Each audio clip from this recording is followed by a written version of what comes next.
Bambang Pacul adalah orang yang paling berani dengan Prabowo. Ia berani merokok di pendopo Prabowo, bahkan demi Bambang Pacul Prabowo rela mencarikan asbak untuknya.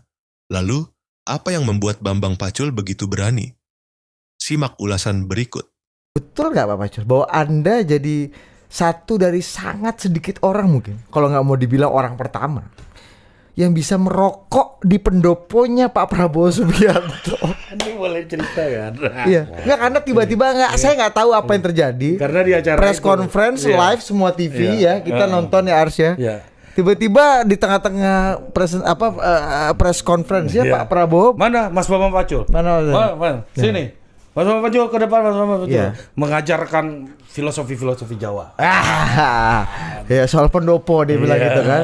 Dan saya dapat keterangan dari orang yang ikut juga dari dalam pertemuan itu, bahwa di situ ada kegilaan pertama bahwa Pak Prabowo mengizinkan orang merokok di pendoponya. Nggak hanya mengizinkan.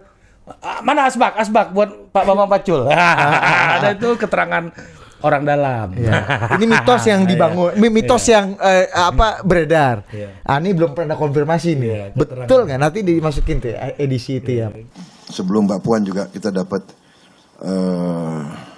sedikit tausiah ya, ceramah falsafah Jawa dari Pak Bambang Pacul.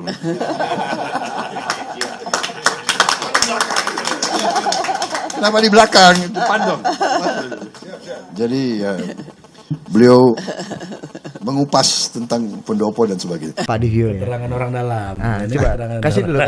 Seperti cerita Bung Karno Mas Bambang Pacul di podcast kita yang sebelumnya. Oh iya, ini harus diomongin lagi ketemu tuh. Castro ini kan cerita. Soal kencing di ladang tebu ini kan.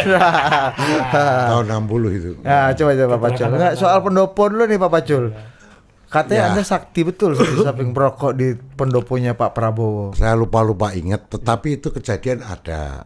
Saksinya banyak, ada dari Gerindra itu ada Pak Musani. Jadi ceritanya adalah ketika Mbak Puan mau ke sono, kami tim advance. Oh, datang lebih dulu. Kami ini siapa aja nih? Saya ada Said gitu. Said belakangan. Ada Pak Udut, banyak lah. Banyak. Tim fraksi lah ya. Tim fraksi ada duluan.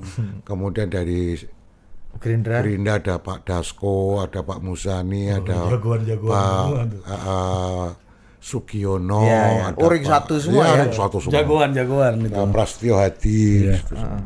Kemudian ada Dona. Dona. Jangan lu kantongin. Itu cerita soal Pak Prabowo kan punya pendopo bagus ya. Ini betulan bagus. Itu bagus. Menurut kelas A. Orang yang paham budaya Jawa pun itu bagus.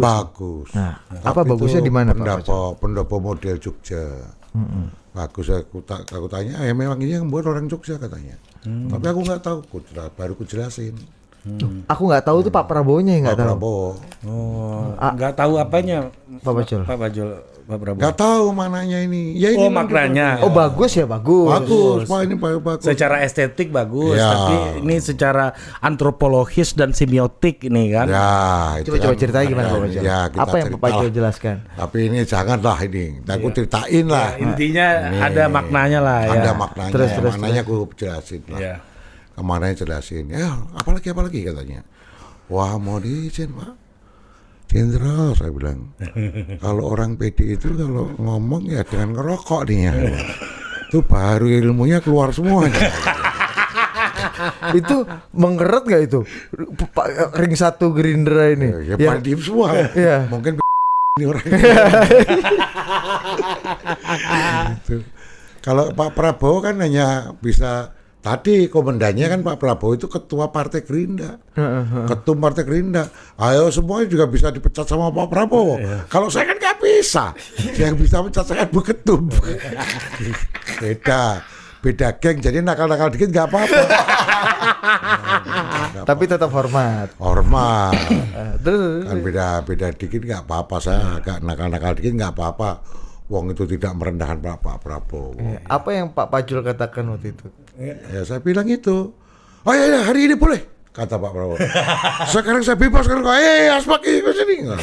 Gerindra ini ngerokok nggak waktu itu Mas? Nggak ada berani. Di belakang merokok sebenarnya teman-teman itu. Ya mungkin dia kan nggak berani ngomong. Karena Pak Prabowo ngomong juga. Itu nanti kalau ada yang merokok lapor ke saya, katanya. Wah merokok tuh kalau di luar sana. Oh lapor ke aku. tuh. Udah. kebayang suasananya itu.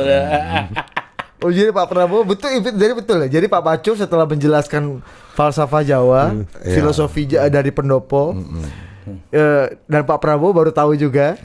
Terus disitulah Pak Pacul merasa bahwa ini waktunya yang tepat untuk meminta satu permintaan yang kayaknya sulit.